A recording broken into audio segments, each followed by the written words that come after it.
মানতের ব্যাপারে প্রথম কথা হলো মানত করা ঠিক না। মানত করা কি না? ঠিক না। কিন্তু মানত যদি কেউ করে আদায় করতে হবে। মানত করা ভালো না, ভালো কাজ না, মানত করা ঠিক না। দলিল আব্দুল্লাহ ইবনে ওমর থেকে বর্ণনা, নাহান নবী সাল্লাল্লাহু আলাইহি ওয়াসাল্লাম আনিন নাজ, আল্লাহর নবী মানত থেকে নিষেধ করছেন। আল্লাহর নবী বলেন ইন্নাহু লা ইয়ারুদ্দু শাইআ, মানত কোন জিনিসকে ফিরায়া দেয় না। তুমি মানত করলা, এটা করলে এটা করব, আসলে এই কারণে জীবনেও মানত হয় না।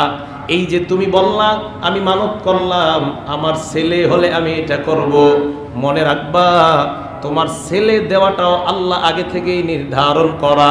তোমার মান্যতটা তুমি কেন করলা জানো কিনা?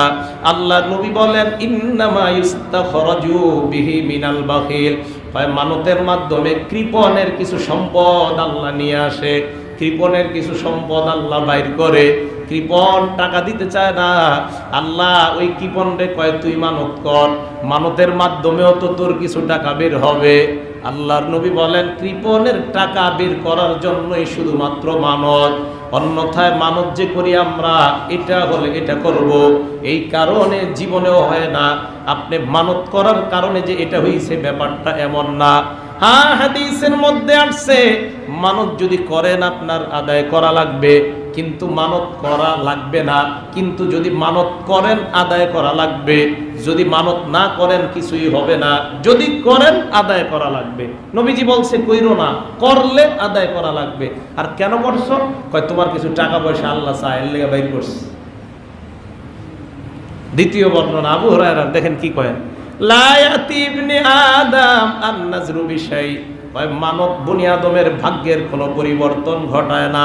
আমরা মনে করি জানের বদলা জান দেওয়ার মানত করলাম, হুজুর মনে হয় এই কারণে আমার ভাগ্যের পরিবর্তন হলো।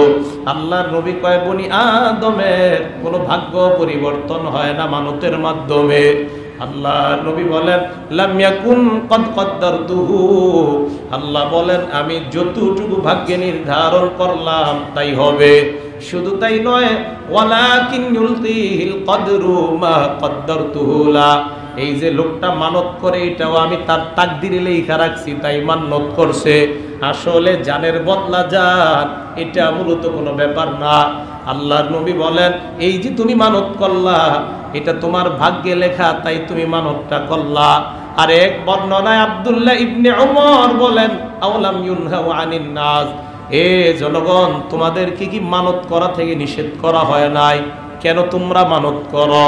এবার এই হাদিসে কি বলে দেখেন, ইন্নান নাবিয়্যা সাল্লাল্লাহু আলাইহি ওয়াসাল্লাম ক্বাল, আল্লাহ নবী বলেন ইন্নান নাজরা লা ইউকদ্দিমু শাইআন ওয়া লা ইউআখিরু, মানত কোন জিনিসকে আগাইতেও পারে না পিছাইতেও পারে না, যা কপালে আছে তাই হবে।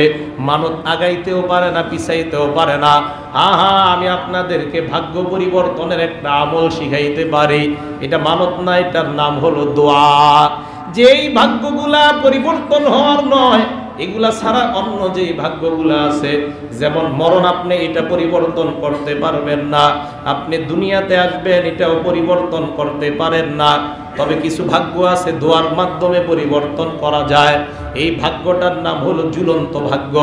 কিছু ভাগ্য আছে ঝুলন্ত, এই ভাগ্যগুলো আল্লাহ ঝুলায় রাখে। আপনি যদি দোয়া করেন আল্লাহ চাইলে দোয়ার মাধ্যমে ওই ঝুলন্ত ভাগ্য পরিবর্তন করে দেয়। তাহলে মানতের মাধ্যমে ভাগ্য পরিবর্তন হতে পারে না, দোয়ার মাধ্যমে চেষ্টা করলে আল্লাহ খারাপ ভাগ্যটা পরিবর্তন করে ভালো ভাগ্যে রূপান্তরিত করতে পারেন। এটা কে পারেন বলেন? আল্লাহ।